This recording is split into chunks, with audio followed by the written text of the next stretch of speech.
Hi எல்லாருக்கும் வணக்கம். நாளைக்கு ஃப்ரைடே அப்படின்றதுனால நான் பூஜை சாமான்லாம் இன்றைக்கே ரெடி பண்ணி வச்சுட்டேன்.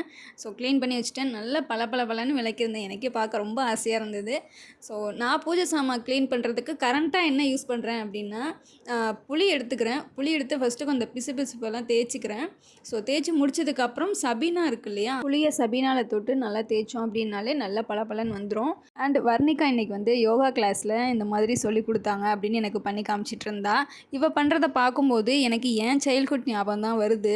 ஸோ நானும் என் ஃப்ரெண்டு மாதவியும் சேர்ந்து இந்த மாதிரிலாம் நல்லா பண்ணியிருக்கோம். நல்லா ஃப்ளெக்சிபிளாக இருக்கும். நாங்கள் எக்ஸசைஸ்லாம் அவ்வளோ பண்ணுவோம்.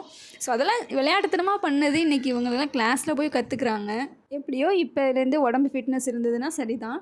அண்டு இன்றைக்கி சரவணா ஸ்டோருக்கு போயிருந்தோம். ஸோ பித்தளை செக்ஷனுக்கு போயிருந்தோம். நிறைய குத்து விளக்கு, காமாட்சி அம்மன் விளக்கு, குட்டி குட்டி அகல் விளக்கு மாதிரி எல்லாம் இருந்தது. பார்த்துட்டு அழகாக இருந்தது, ரசிச்சுட்டு அதுக்கப்புறமா வீட்டுக்கு வந்தாச்சு. அண்ட் என் ஹஸ்பண்ட் பெங்களூர் போகிறாங்க நாளைக்கு ஒர்க் விஷயமா. ஸோ 5 days அங்கே தான் ஸ்பெண்ட் பண்ண போகிறாங்க.